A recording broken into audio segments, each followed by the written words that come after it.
জয়রাম বন্ধুরা, আমি অমৃতা। আমি রামচন্দ্রদেব স্মরণের বই থেকে একটা গল্প আপনাদের শোনাচ্ছি। ঠাকুরের বাড়ির কাছে, ঠাকুরের যেখানে থাকতেন, যে ভিটে তার জন্ম হয়েছিল, তার পাশেই দুর্গামোহন দাস নামে একজন ডাক্তার থাকতেন। তার বড় ছেলের কলেরা হয়েছিল, একদম মৃত, মানে এত বাজে ধরনের কলেরাটা হয়েছিল যে তার মৃত্যু অসম্ভাবী, তার মরেই যাবে।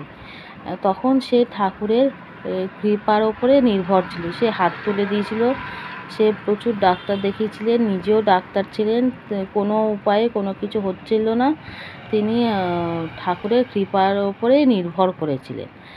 তো একদিন উনি স্বপ্নে সেই সময় ঠাকুর এসছিলেন, ওনার বাবার বাড়িতে কিছুদিনের জন্য থাকতে। তো সেদিন রাত্রে দুর্গামোহন দাস নিজের স্বপ্নে ঠাকুরকে দেখলেন যে ঠাকুর নিজের বাড়ির কাছে যে নিম গাছটা আছে ওখানে ঘোরাঘুরি করছে আর এদিকে ওদিকে তাকাচ্ছে। তাই এটা দেখেই দুর্গামোহন দাস কী করলেন, ঘুম থেকে তড়িঘড়ি উঠে গেলেন। উঠে গিয়ে তখনই উনি দৌড়ে গিয়ে দেখলেন ঠিক উনি স্বপ্নে যেরকম দেখেছিলেন ঠাকুর এই নিম গাছের তলায় দাঁড়িয়েছিলেন। এবার উনি তো ঠাকুরের পায়ে লুটিয়ে গেলেন, লুটিয়ে গিয়ে হাউমাউ করে কাঁদতে শুরু করে দিলেন যে ওনার ছেলেকে যেভাবে হোক বাঁচাতে।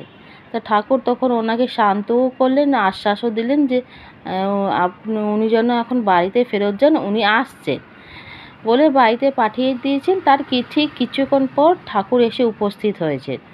উপস্থিত হওয়ার পর তার ছেলের গায়ে হাত দিয়ে বললেন যে ওনার ছেলে খুব দুর্বল হয়ে পড়েছে বলে দুর্গামোহন দাসকে বললেন যেন একটু দুধ নিয়ে আসতে। তো যাই হোক, বাড়ির লোকেরা দুধ জাল ঠাল দিয়ে নিয়ে এসছে।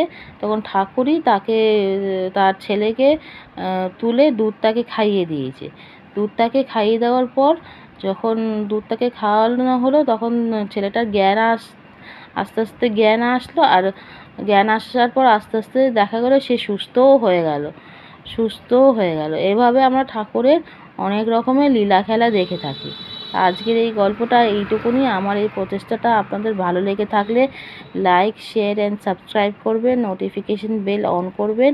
আর ফেসবুকে দেখে থাকলে ফেসবুক পেজটা ফলো করবেন, ওখানেও নোটিফিকেশন বেল অন করবেন, যাতে আমি যখন কোনো নতুন ভিডিও আপলোড করব আপনাদের ওখানে যেন নোটিফিকেশন চলে আসে। জয় রাম।